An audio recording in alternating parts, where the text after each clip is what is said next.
Salut à tous. J'ai promis au continent africain la santé, la sécurité et la souveraineté alimentaire grâce à la biotechnologie. Par conséquent, je suis très honoré dans cette vidéo de vous présenter l'une de mes nouvelles inventions, la superbe igname tardienne. Alors, dans l'industrie d'igname, qu'est-ce qui se passe? On prend un tubercule d'igname, on le coupe en morceaux comme le morceau qui est à ma droite ici. On le désinfecte et on l'enterre en espérant qu'il pousse ou bien qu'il germe pour par la suite produire des tubercules d'igname. Ce qui n'est pas souvent le cas, car les pourrissements, on observe souvent 40 à 30% de pourrissement. En effet, c'est un processus très long, très fastidieux et très compliqué. Ce n'est pas facile de mobiliser beaucoup de tubercules et c'est très cher à faire. Ce qui jusqu'ici a maintenu l'industrie d'igname dans une sorte de précarité et de surenchère.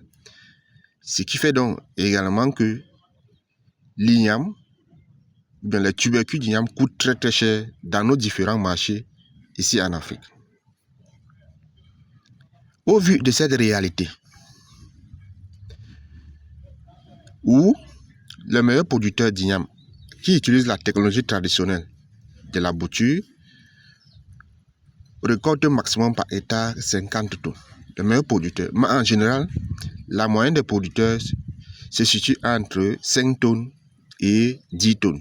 C'est le meilleur qui arrive à 50 à 60 tonnes par hectare. Face donc à cette réalité, comme je le rappelais, je ne pouvais pas rester indifférent. D'où la création ou l'arrivée sur l'industrie de l'igname de la superbe igname tardienne, un game changer. Donc voici une plantule prête au repiquage. Ici, à ma gauche. Ce que vous pouvez constater déjà très rapidement, c'est que le tubercule d'igname a commencé à se développer au laboratoire. C'est un processus très pratique, très rapide et qui offre aux producteurs de très hauts rendements.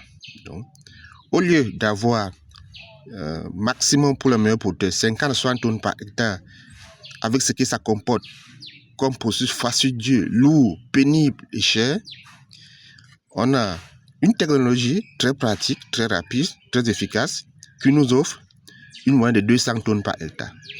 Vous pouvez donc comparer de vous-même 50 à 200 tonnes, voire vous pouvez aller sous réserve de la qualité de votre sol et des ressources en fertilisation, atteindre même les 1000 à 2000 tonnes par hectare. Car vous pouvez, lorsque vous avez un très bon sol,